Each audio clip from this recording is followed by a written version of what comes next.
Hello and hello. We are back for another video. Thank you guys for joining and being here. I appreciate it. Who we got in here? Let's see right quick. I see people are coming on over. We got people coming on over. I see Gloria Williams. Hey, hey. My mom Linda Gamble. I see TKO 2890 Robolox player. Hey. Yes, I see y'all in the building. I see y'all. Angela Hunaud. I'm sorry. Shantae Mason, I see you. Elizabeth James, I see you. Y'all come on in. Please hit the like button for me as you enter. We got a lot of tea for you guys tonight. Ooh wee. Boy, when I tell you I had my good shovel out today when I was digging, looking up some good topics for you guys. Yes, God. We're going to be spilling some tea tonight. So please hit that like for me. All right. Thank y'all. I see Josie Bradley, Cheryl Williams, Audrey Gavins, April Pearson, Armanelle Moore, Rose Armstead, Simone Morrison, Delicia Dismuke, hey. Doris Leak, hey. Jacqueline P. Williams, hi. Velma Sadler, Shirley Terry, Pamela Williams, Elizabeth James, hi. All right, Delicious 185.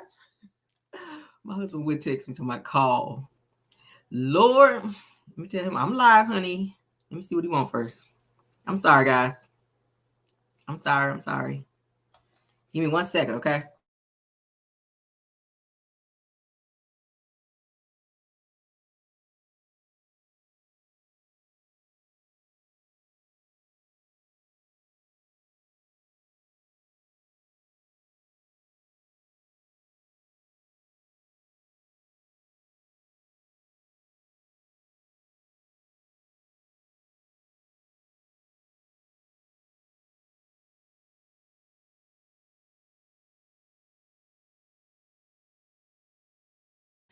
All right, we're back. Had to check in, honey, with the Mr. Honey.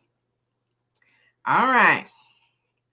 So we are back. Thank you. All right. Woo-woo. I see you, Kelly S. Sharice Christian, Simone Morrison, Tanisha Harris, Greta Lee. I see you. Miss No Name. Miss No Name. I like that name. All right. Helen Lane. Thank you. Lydia Abdul Aziz. I see you. Delilah T. C. Lewis. Kim Jones. BC Jones 551. Dolores Leak. Flower Bloom.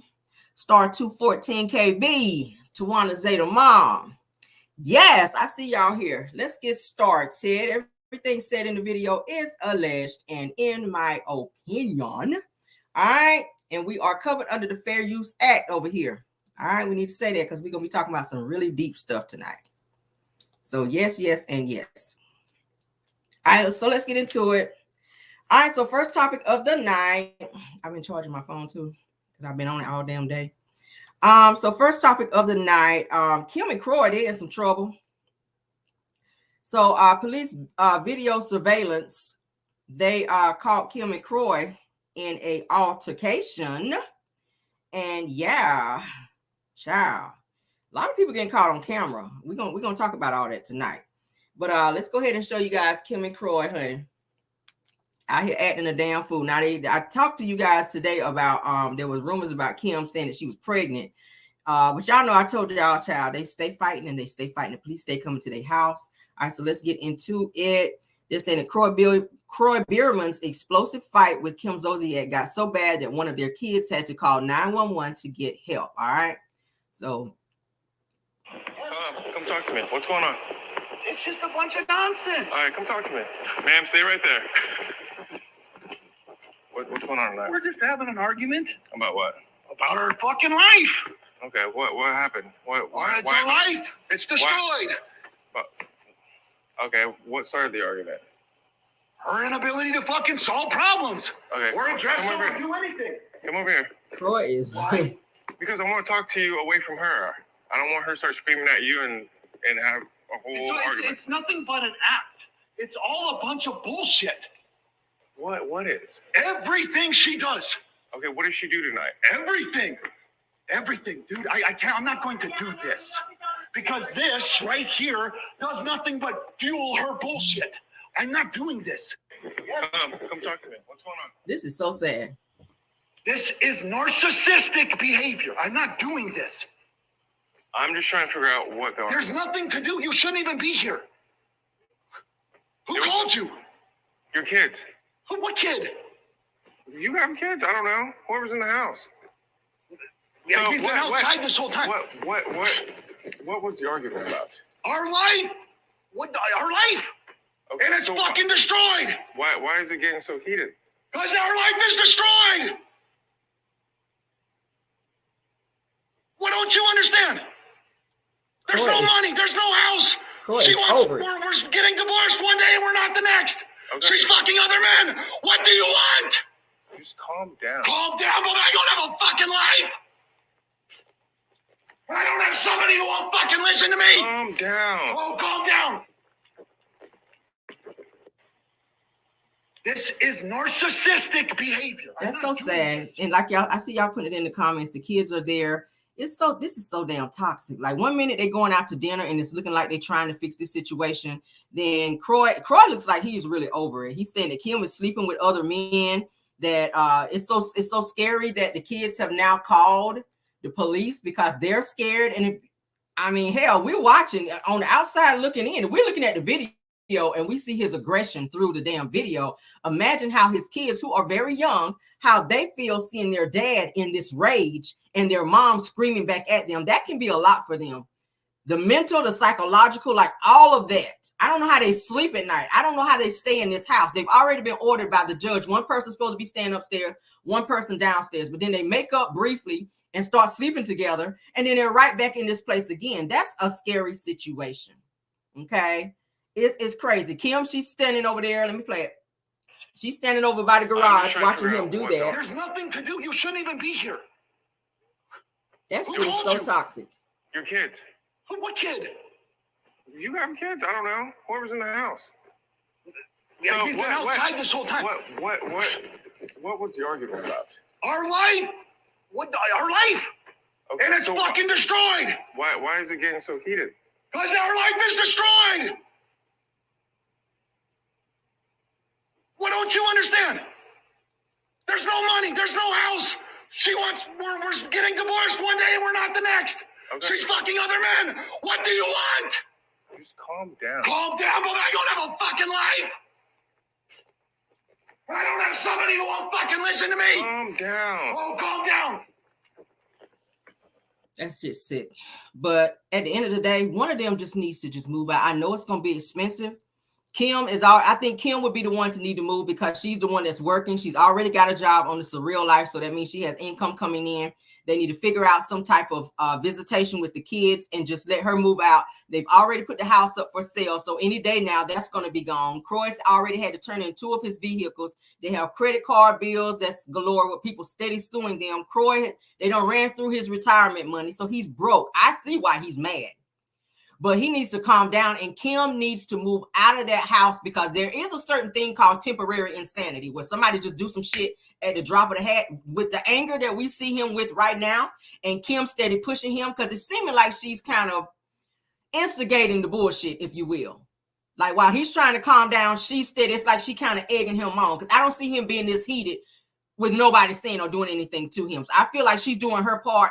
And it's steady making him look like he's the aggressor when he's just to the point where he's had enough. His life is fucked up right now. Imagine going from playing with the Falcons and having this unlimited money to now nothing. And you got to turn everything that you worked so hard for over the years in. Your house is gone. Your kids are looking at you like, okay, what's going on? We don't have the same lifestyle. You know, everybody's calling every other day. Bill collectors are saying, hey, we need you to turn this car in. You haven't paid the car payment. It's sad. Everybody's suing them. Like every other day is some bullshit with them. If you look at TMZ every other day, and I'm afraid that something's going to happen in that house with those kids there. Croy is going to have a temporary insanity type of moment. Okay. I see y'all putting it in too with CPS. Going to probably step in and get them kids, especially if the kids are now resulting to calling the police. They're scared. Clearly, they are afraid. Their father is in a different frame of mind. He's uncontrolled right now. He's unhinged. Somebody need to move out. And I don't want to speak that into existence, but we've seen this many, many times where the other person, especially with divorce, and they try to work things out, it's just not going to work. Just co-parent and leave each other alone, get out. Because many people lose their lives in situations like this. When a person go from having everything to losing everything, that will make you snap. It really will. He's not built for that. I think Kroy has always had things in his life like money, and he's always been well off. He came from a family that had things, and they warned him about marrying Kim. He just had to have him some damn Kim.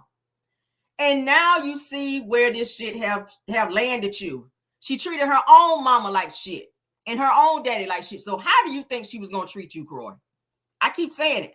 Look at how they treat their mom and dad. She didn't want her own mama during her wedding to use the bathroom in her house. She told her own mama to use the bathroom in the outhouse. That's your mama. Everybody else, now your guests, you can tell your guests, okay, now we provided outside bathroom or whatever for y'all, which that was kind of effed up too. But they had their wedding at their home, and she told her own mama, you cannot go in my house and use the bathroom. She was like, but Kim, I'm your mama. She was like, I don't give a fuck. You gotta use the bathroom out here like everybody else in the outhouse. And I was like, Kim, that's your mama, girl. But if she would treat her parents that way, same thing. His family tried to tell her. Now they got what, 4 kids together. Kim has her 2 together. So it's like 6 kids in the middle of all this bullshit. It's so sad. Lord have mercy. I want them to get out.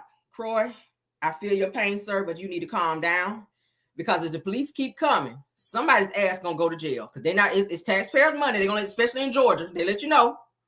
We got to keep coming out here. Taxpayers' money, somebody gonna have to go to jail. We're not gonna keep coming and taking a report, because eventually something's going to happen. All right. But let's move on. That's so sad. Lord. I hate to see people in that situation. All right, so video footage of Jonathan Majors have been released, you guys, of he and Grace Jabari on the night in question when their actual assault situation happened. I do have the video. I'm going to share it with you guys. It appeared to me that something did happen. He looked like at one point he was trying to run away. She was chasing after him. Let's go ahead and play it for those of you that have not seen it. Shout out to TMZ. That's inside Jonathan's home. That's Grace.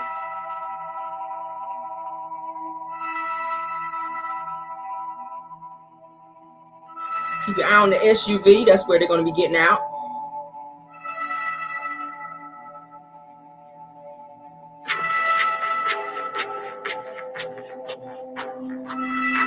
The music makes it sound so eerie.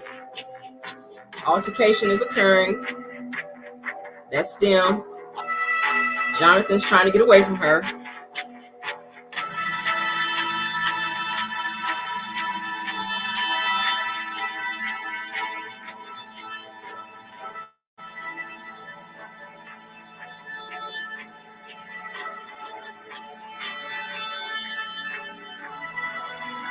Y'all see that?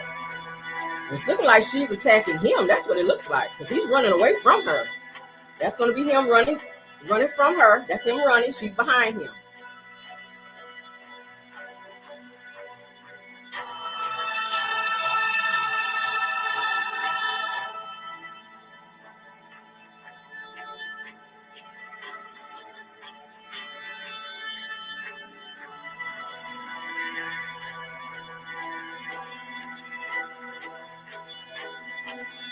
I know the music makes it sound so eerie, don't it? TMZ is a mess. They put that together, y'all. Shout out again to TMZ.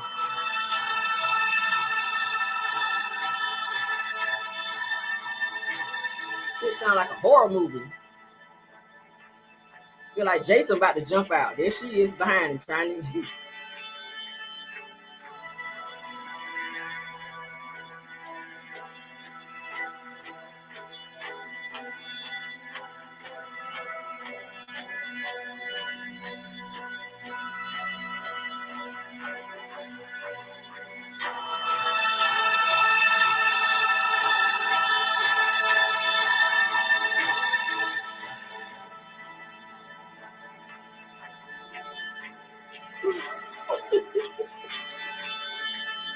I'm ready for Jason to jump out anytime now with this damn music, y'all. Oh my God. He is getting away from her ass, okay? That's him walking away. That's her coming behind him.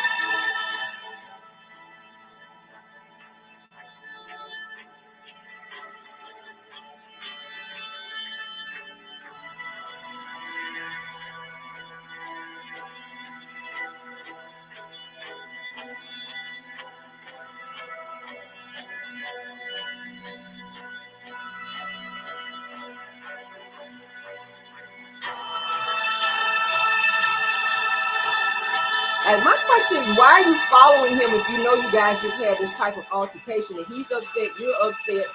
Like, let him have a cooling off period and don't keep following him. That's just going to only egg things on.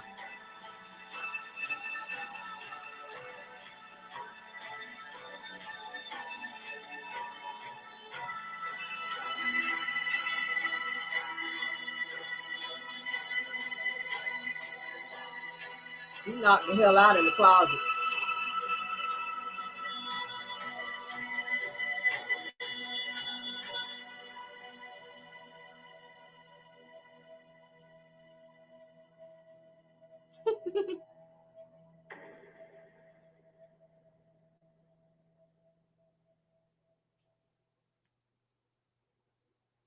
Ooh, child, this horror movie. My God, where my Bible at, Lord? Let me turn to the red pages right quick. Jesus.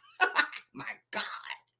Was that not spooky? I said, my God, I feel like Jason was about to jump out on my ass in a minute. Woo. All right, so we've seen that. We've seen that now. Who do you guys think was the aggressor in this? All right, I said, who put this together? Shout out to TMZ. All right, TMZ put the video together. All right, because y'all know it's gonna be like dead silent. So I guess they just put some music to it to try to liven it up. But damn, it was kind of eerie. I was like, oh Jesus, I need to call my at-home pastor, honey, from Bedside Baptist to say a little prayer with me, child. Woo.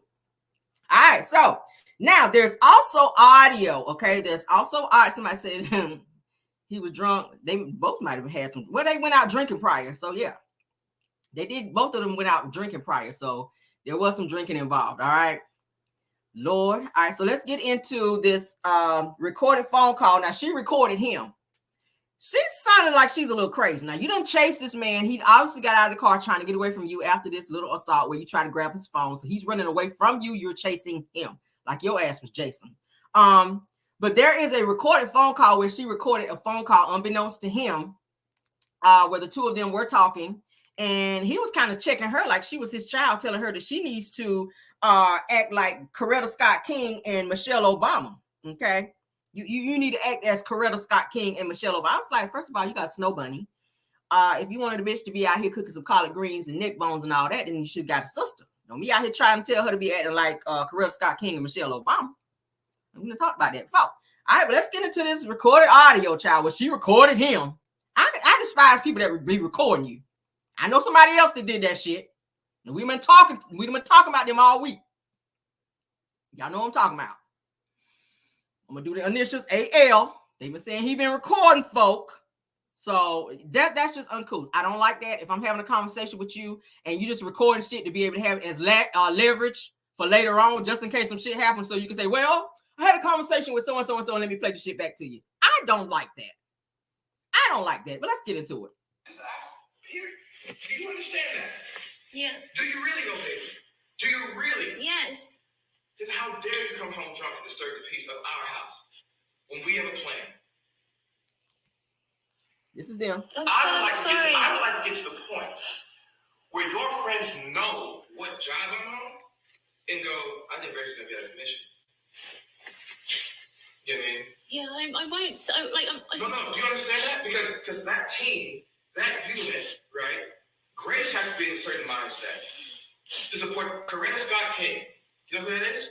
That's Martin Luther King's wife. Michelle Obama, Barack Obama's wife. I know, I'm not. I shouldn't have gone out. I'm sorry. Let me just lay it out for you, right? This is here. You don't lay nothing out for me. I'm just gonna say this.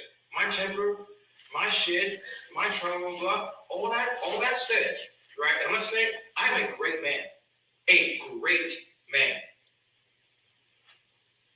I am doing great things, not just for me, but for my culture and for the world. That is actually the position I'm in. That's real. I'm not going to think about it. I didn't ask for it. I've worked, and that's the situation.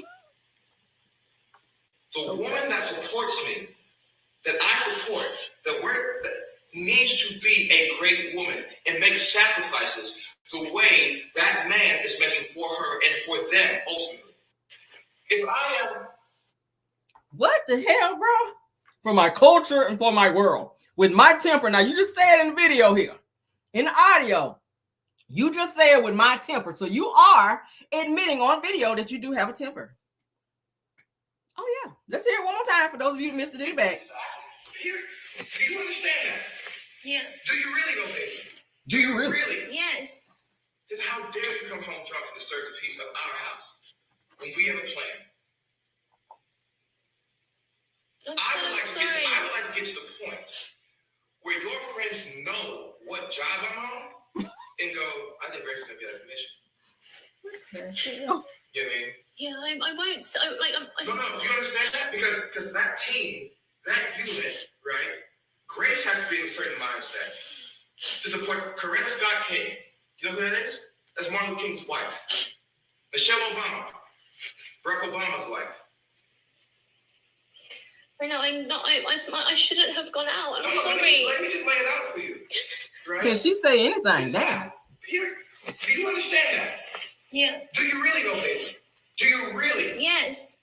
Then how dare you come home drunk and disturb the peace of our house when we have a plan? Sure. I would like to get to the point where your friends know what job I'm on and go, let's move to the next half. I'm just gonna say this. My temper, my shit, my trauma, blah, all that said, right? I'm not saying I am a great man.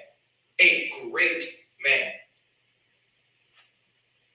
I am doing great things, not just for me, but for my culture and for the world. That is actually the position I'm in. That's real. I'm not being a dick about it. I didn't ask for it. I've worked, and that's the situation. Thanks, Girlfriend Chronicles. The woman that supports me, that I support, that needs to be a great woman and make sacrifices the way that man is making for her and for them ultimately. If I am... This mug right here. For my culture and for... Boy, sit down, Jonathan, okay? I get it, you don't want her to go out, but don't talk to me, first of all, like I'm your damn child. Like, that's what we're not going to be doing. That is something that we will not do. And then it's like she couldn't even get a word in edgewise. Like, she trying to talk, and let me tell you, like, nigga, can I get a word in? Why are you the only one talking and I'm being quiet like I'm your child? Like, don't talk to me like I'm your child. Nothing irritates me more if we're having a conversation and you doing all the talking. As soon as I start talking, you talk over me. That will irritate me, and I'm going to snap off on your ass. Because from where I come from, a conversation is two people talking. So if you're doing all the talking, that means that you're not listening and are hearing me and my feelings, that you are discounting my feelings in this situation. And that ain't going to work. I mean, damn. How you just, oh, child, you should have left. She should have been left him alone. I'm sorry. That shit is toxic. We done saw two toxic relationships. Now I got another audio. All right, we got another audio where they're saying it's a 911 call for the girlfriend where there's attempted suicide with an S. Okay, let's go and play that. Shout out to TMZ.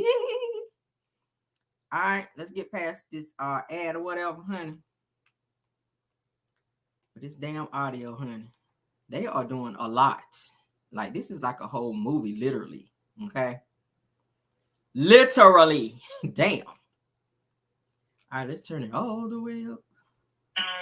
Police medical. Hey, it's medical. What is the location? What happened exactly? Do you know? No, I don't know. She's unconscious. She's naked from the bottom down. She has a sweatshirt on. She's my ex-partner. We broke up. I came back. She sent me text messages insinuating as much. I stayed in a hotel last night. I came home this morning. I banged on the door. I've been at the apartment for about 40 minutes now. I banged at the door. I couldn't get in. I finally went downstairs and asked the doorman to help us. And they let me in via the handyman. Yeah. She's 30 years old. White, female. Alright, but she... And this Jonathan talking. No, she has a mental condition or history? I would maybe say so. She has a history with... What's her name? Her name is Grace. Caitlin Natasha DeBard. Grace. Alright. Do you know what she did or what she took, or you don't know? No, I don't know. I just know she's unconscious. No problem, sir. Yeah. And I'm going to get you over to the EMS. Do not hang up, all right? They're already en route, okay? Okay. All right, stay on the line. Hold on. Hello, caller? Hey, how are you? Hi, this is... Yes, sir, right over Whole Foods. And the patient's breathing? Yes, sir, she is. Okay, is she awake? She tried to overdose. This is Penthouse Diaz and David? Yes, sir, Penthouse Diaz and David. Okay, you're with her right now? I've come downstairs to let the lineman know that you guys are on that way. Okay. So they're going to be there as soon as possible. Okay. Obviously, if you could just... What should I do? What should I do? If you could just make sure the door's open, and when you get upstairs, she didn't fall and hit her head, anything that you know of, right? No, I think I saw a cut behind her ear. Okay. Yeah. How old is she? She's 30 years old. Okay. So if you could just, when you get back upstairs, we just want you to keep an eye on her breathing. If she wakes up, we don't want to give her anything to eat or drink. Like I said, they're already responding. I think they just walked in. The ambulance crew? Okay. I think it's the ambulance crew. Is it the fire department? I called them on with the kids. I think that's Speedy.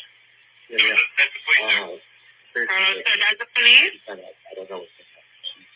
She's conscious. She's trying to... Okay, so we're gonna stop it there because now he's just talking to the ambulance. Now he did mention to the woman on the phone on the 911 call that she had a cut behind her ear.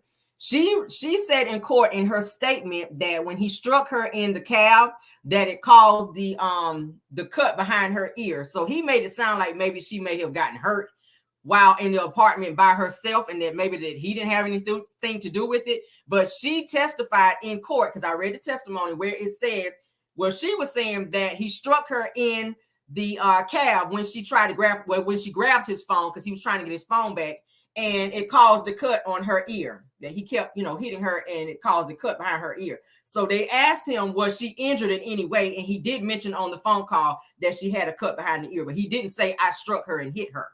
Convenient. But yeah, what y'all think about that?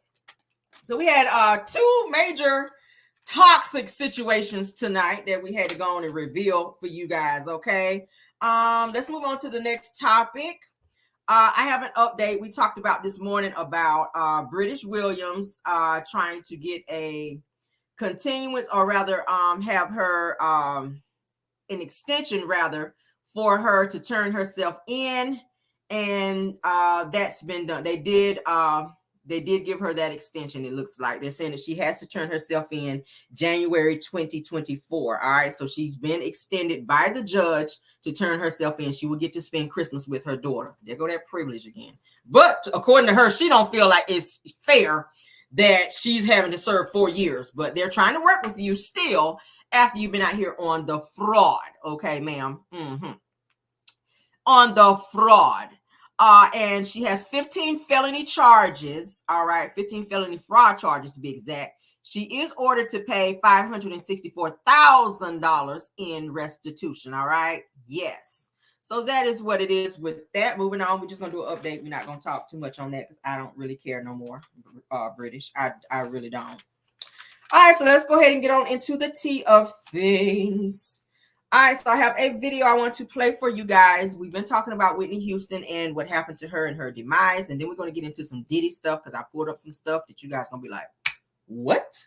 You're going to clench and break your pearls, honey, on this tea tonight, okay? But let's go ahead and get into this video that I found that's going to give a little more in-depth information on Brandy feeling like Whitney Houston was sacrificed, okay? As you guys know, Whitney Houston died, or rather passed away on Brandy's birthday, okay? She passed away on Brandy's birthday. That's going to be forever something that she remembers. She talks about how she was very, very close to Whitney Houston. And yeah, it's a very eerie situation. I feel like her brother has something to do with it, which is further eerie, but let's continue. All right. Let's get past this ad. Did Brandy Norwood really think Clive Davis sacrificed Whitney Houston? Whitney and I were very close, and she was my idol, and I shout out to I this couldn't happened. accept the fact that she was no longer. There's a lot of speculation out there about music artists being sacrificed because they're worth more dead than alive. And one of those artists is Whitney Houston herself, Let's who listen. generated millions upon millions of dollars after she died. What makes these speculations even more sinister is that Whitney's longtime mentor, Clive Davis, famously continued with his Grammy party while Whitney's dead body was still in the building. Also, shortly before she died, Whitney crashed her protege Brandy's interview with Clive and passed her a mysterious note, which many fans suspected was either a cry for help or a warning to Brandy to stay away from Clive. And Brandy actually later admitted that for a long time, she blamed multiple people for Whitney's death. But that's not all. An investigator claimed that Whitney had defense wounds on her body, and yet somehow this was brushed under the rug. Contrary to the coroner's conclusion that her death was accidental, Hubel claims that Houston's body shows classic defense wounds consistent with someone fighting for her life. So does this mean Clive Davis is one of those Hollywood elites who allegedly have the power to decide the fate of artists? Did he really sacrifice Whitney? Let's break it down. Exactly what happened inside the iconic Beverly Hilton remains a mystery. Paramedics raced to the 4th floor and found a lifeless Whitney Houston inside her hotel room bathtub. It's been 11 years since we lost Whitney Houston, and despite all the time that's passed, Whitney's devoted fans still hold hope that the truth surrounding her death will eventually come out. And it's not just fans who have cast doubt on the official story of Whitney's death, but also her friends and colleagues, including Brandy Norwood. Countless conspiracy theories have emerged over the years about Whitney's final days, with the most popular one implicating her mentor, Clive Davis. To give you some context, Whitney died on February 11th, 2012, the same day she was set to perform at Clive Davis's pre-Grammys party at the Beverly Hilton Hotel in Beverly Hills. Sadly, just a few hours before the scheduled event, Whitney's assistant discovered her unresponsive in the hotel room bathtub. The assistant first called Whitney's bodyguard, and then the paramedics arrived at the hotel around 3:30 p.m. But despite their best efforts, it was already too late, and at 3:55 p.m., Whitney Houston was officially pronounced dead. We have breaking news tonight out of Los Angeles, the death of singing star Whitney Houston at the age of 48. Details are still coming in, but her publicist has confirmed her death to the Associated Press, although the circumstances and the place are not clear. Initially, the exact cause of Whitney's death was uncertain, but authorities stated that there were no clear indications of criminal intent. After conducting an autopsy and toxicology tests, the LA County Coroner's Office determined that Whitney's death resulted from a combination of drowning, heart disease, and the presence of cocaine in her system. But the bizarre thing is that the autopsy report mentioned external trauma on Whitney's body, and yet the coroner concluded that no evidence of foul play was found. Meanwhile, Whitney's fans grew increasingly suspicious about the entire situation, and their concerns grew even larger after they learned that Whitney's mentor, Clive Davis, continued with his pre-Grammy party at the Beverly Hilton after he learned of Whitney's passing. So while Whitney's lifeless body was a few floors above them, Clive and other celebrities continued dancing and partying in the banquet room as if nothing happened. Fans really had a tough time making sense of this because it seemed so disturbing that all these people were partying while Whitney's dead body was still in the building. Clive Davis later tried to justify his decision by claiming that the party was a tribute and it's what Whitney would have wanted. The Grammys for the next night, you don't cancel. You turn an evening into a tribute. However, many of Whitney's fans and friends voiced their disapproval of Clive's actions, saying that his decision to hold the party was extremely disrespectful. One of Whitney's longtime friends, Chaka Khan, expressed her strong disapproval of Clive's decision and called it insanity. And according to Chaka Khan, Clive's decision was actually the opposite of what Whitney would have wanted. I thought that was complete insanity.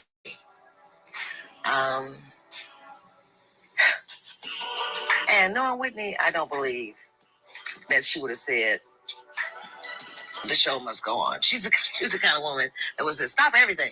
I'm not going to be there. Chaka Khan also slammed Clive for saying the party was meant as a tribute to Whitney because it simply made no sense that someone who claimed to be like a father figure to Whitney could continue partying in the same building where her body was found.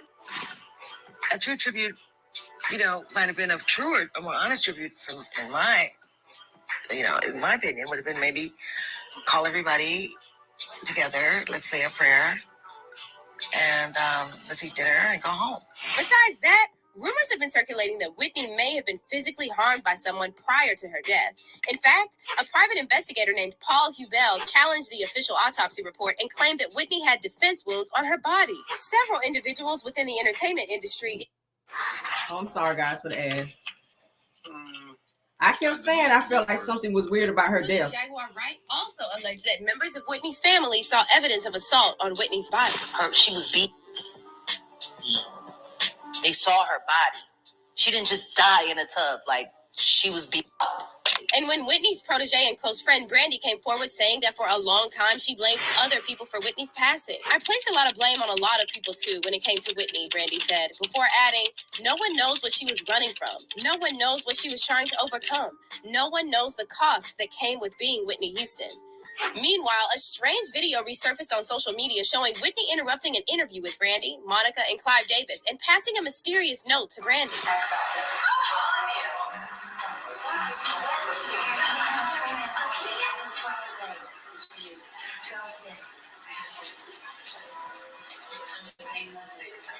And what makes this footage even more disturbing is the fact that this interview took place just 2 days before Whitney died, which led fans to speculate that Whitney was either aware of the danger looming over her, or she tried to warn Brandy about getting close to Clive Davis.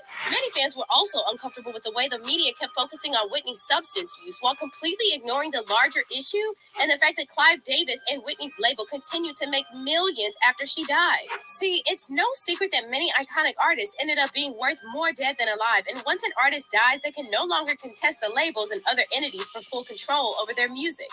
Even the king of pop himself, Michael Jackson, reportedly worried that the industry higher-ups would try to kill him for his catalog. In fact, Michael's younger sister, LaToya, publicly claimed she believed Michael was murdered by people who continued to profit from his music sales after he died. But he was so passionate and adamant about it. Says, you don't understand. It's all about my catalog. This is what they want, and this is what they're going to do. And he was terrified. And the more he spoke about it, the more I began to believe, and the more I saw that it was true. When he started mentioning how and when it was going to be done, how the things that they were doing, yes, of course. But that's not all. In 2017, The Sun got hold of the notes reportedly written by Michael in the weeks before his death, and one of the notes read, "They are trying to murder me."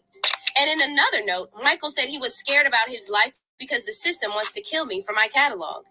As for Clive Davis, his net worth is currently estimated at around $150 million, making him one of the richest individuals in the music industry.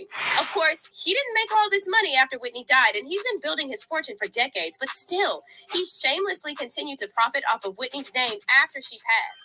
And just last year, he produced a Whitney biopic called I Want to Dance with Somebody. Many fans slammed this biopic for portraying Davis as a white savior, and they also pointed out how it's strange that Davis didn't involve Brandy in the biopic, considering how close she was to Whitney.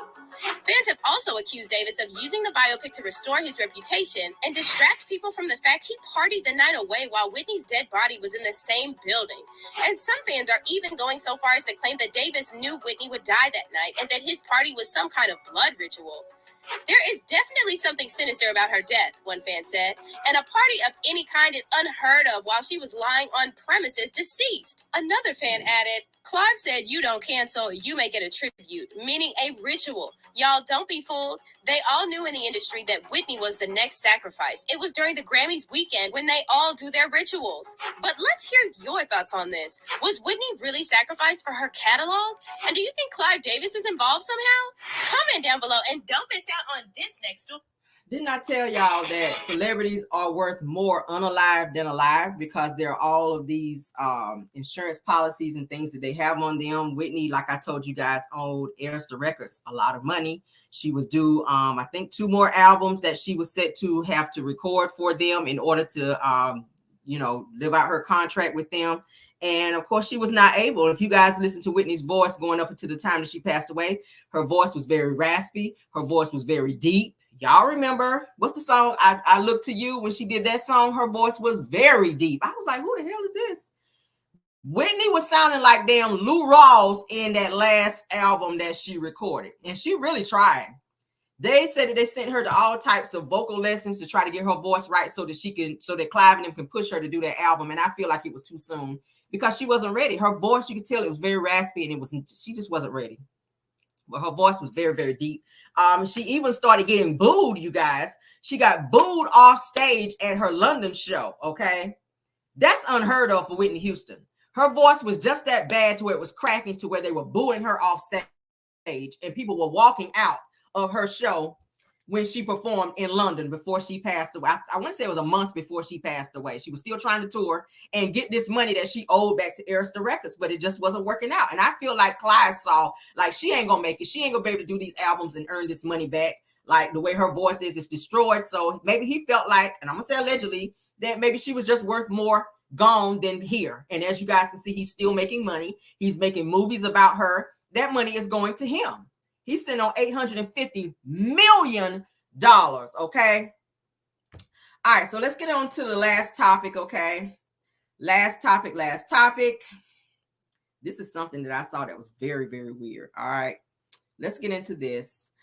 This is actually talking about, I saw a post that was a video rather that was talking about they feel that Diddy's mother got him into or knew about him having the FOs. Okay, we already know what the FOs are, the freak offs. This shit right here, when I saw it, I said I have got to share this with you guys. So let's get into it because Diddy has a very weird relationship with his mother. What's the word? Because I kind of looked it up. It's called Jasta complex. Okay, and it is, let me read you guys the meaning of that before we get into the video. That's what it's giving me. All right. Jasta complex is like when a mother is excessively caring for her son. It's also called smothering. This says if the mother is attracted sexually towards her son in an incestuous relationship, it is called Jasta complex. Okay, so his relationship with his mother, like I've seen videos of them kissing in the mouth, of him, like he's already admitted that he takes his mom to the strip club. Like it's a weird relationship. Let's just say, I love my mama, but we're not going to the strip club together. Like never. She also wears the white nail polish as well. So let's get into this video. Okay. Shout out to Miss D. That's why I saw it. Let's get past this ad. Ooh, child. Ooh, child. R. Kelly had the same traits with his mother. We're gonna play it here in a second. Somebody, yeah, I see y'all saying, oh, it is R. Kelly had the same thing. Okay. Tell us why. Because he's a sex trafficker. Okay. And he's using music and entertainment to sex traffic. Now, is this just boys, girls, adults, kids? I mean, from what I've heard from sources that I would consider reliable, it really doesn't matter. Wow. I don't think sexuality is something that has anything to do with gender at this point for Sean. I honestly think he's just an extreme narcissist who loves power. He loves the ability to manipulate and control people. Why? Most likely because he was victimized by his mentor, who loved to control people. And his mentor was Andre Brown. Tell us how he was mentored by Clive Davis. Now, Jaguar also said this. And don't tell me that Andre Harrell got touched by Clive Davis too.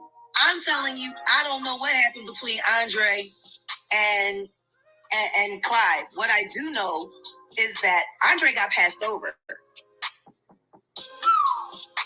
Like, how do you go from being the president of Uptown and losing your entire company to your intern? Like, Puff started out as an intern.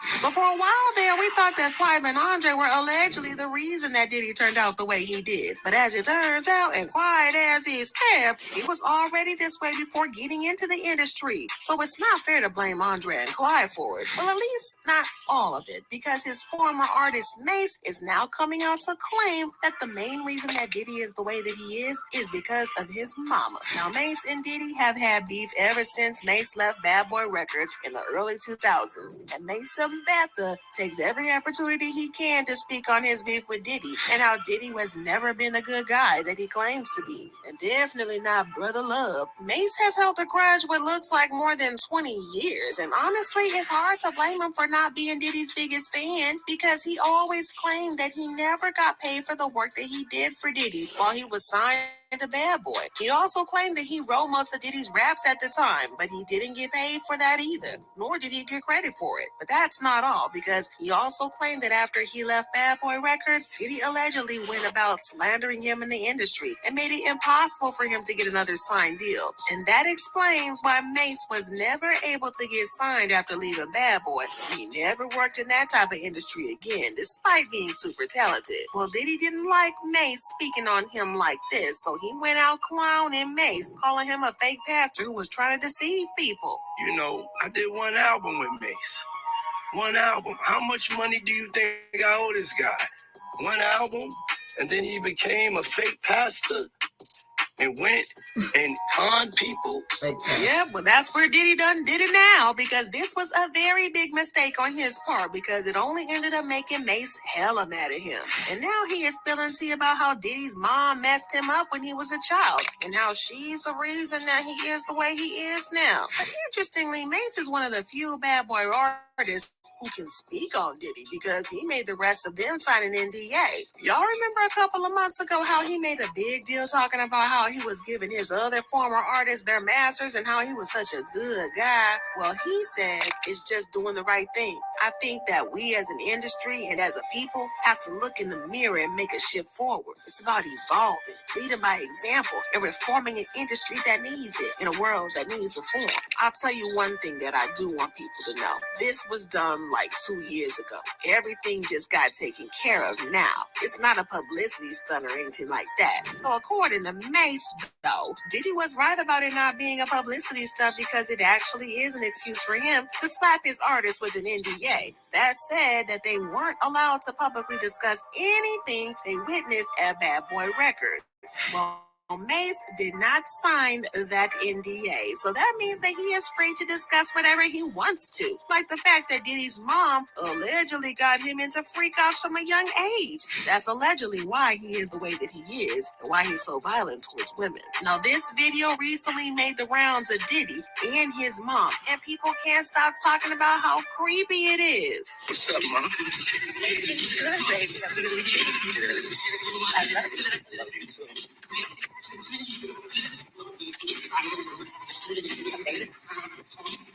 Freshly dipped though. The nails. I was just trying to show you shit.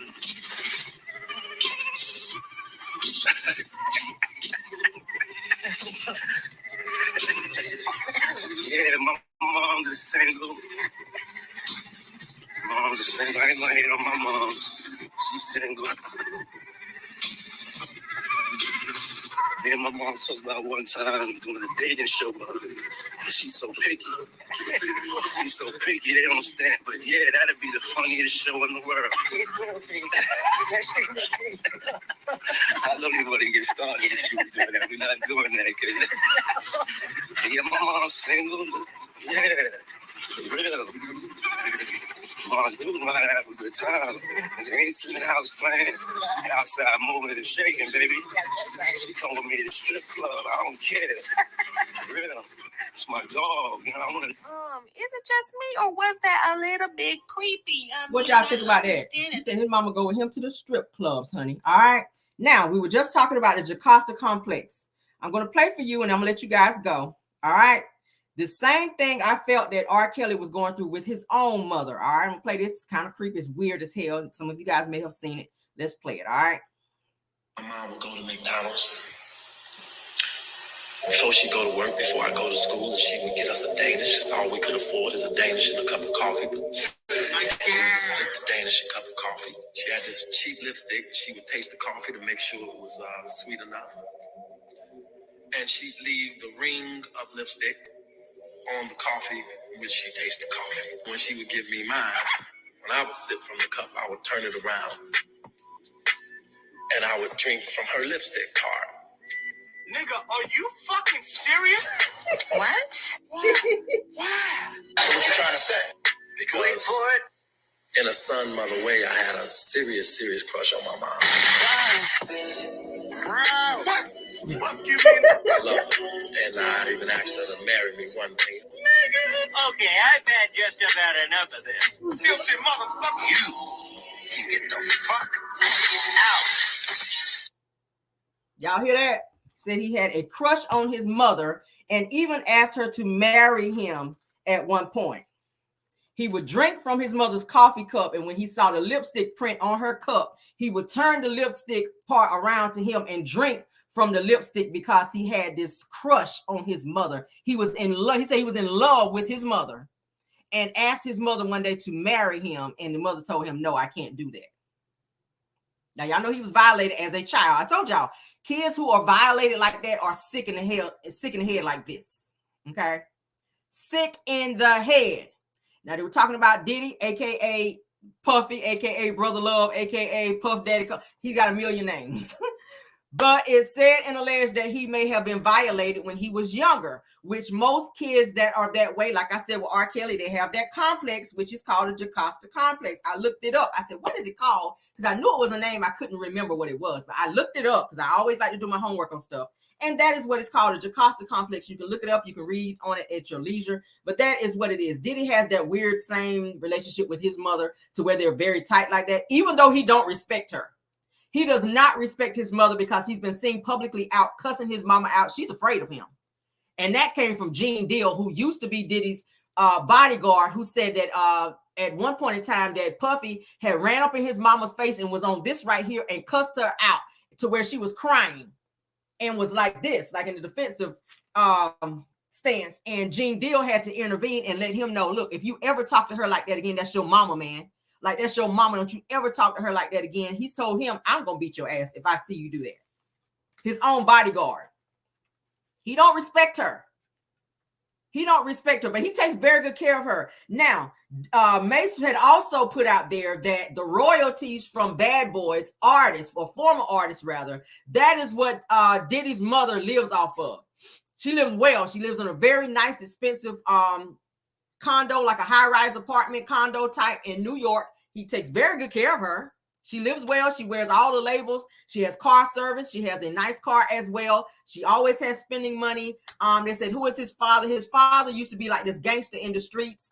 And I saw a video too where Diddy was doing like some type of speech at Morehouse College, and he was saying that his mother lied to him about who his father was when he was a child, because the mother didn't want Diddy to know that his dad was a street man. So she tried to, build him up to make him feel like, or think that his father was like this corporate type dude, but really he was a street dude who wound up being unalived in the streets because they said he snitched about something. But yeah, so he really didn't grow up with his father, because I think Diddy was like 3 years old when his dad passed away or something like that. He was very young. But so he really never got to know his father, which is probably why he is so close to Clive and all these other men, because it's kind of giving him like a fatherly figure that he did not grow up with. But he, according to sources that I'm hearing about, they were saying that he may have been violated as a younger child, which then he has this weird stigma and relationship with his mom, which is so weird, which we call the Jasta complex. What do y'all think about this tea tonight? R. Kelly had it with his mother. He was violated by his sister for years. His brothers were also violated by the same sister, who to this day continues to say she don't know what they're talking about. She's now this super religious person who R. Kelly till to this day still takes care of her and makes sure she's okay. And his sister's daughter also came to stay with R. Kelly's brother, okay? And he was saying that she had this weird relationship to where she was trying to push up on him like that was her man. So it's like a family type crazy situation to where they have this incestuous mess going on in their family. It's weird. It's weird where the sister violated R. Kelly. Then his brother, Carrie Kelly, talked about their the sister's daughter came to stay with him because she was having problems at home with her mother. And the sister's daughter was pushing up on him and walking around half dressed. And he had to tell her, look, you can't walk around me like that. I'm your uncle. And she would get jealous when other females would come over, like women that he was dating. She would get jealous and be acting all erratic and crazy because she didn't want the women to be there because she had feelings for her uncle. Shit like that happens, y'all. That's that Jasta complex, okay? So shit like that actually does happen, and that is what was going on in R. Kelly's household. And y'all, this shit is crazy. I wanted to share that tonight because it blew my mind, and I knew it was gonna blow you guys. But let's get out of here because I'm seeing that Queen Sheba is going live, and I want to go check her out as well. That is all I have for you guys. So I got through all of my topics. I hope you guys enjoyed it. Please hit the like button. I appreciate you guys spending your evening with me. Car Chronicles is tomorrow, okay? So I will see you guys then. Appreciate you guys so much. Thank you, Maz, for doing an awesome job. Thank you, Caramellians, for being here. Thank you to any content creators that joined. I think I saw Girlfriend Chronicles. Thank you, ma'am, for being here, and anyone else that I may have missed. All right. Love you guys down, and goodbye.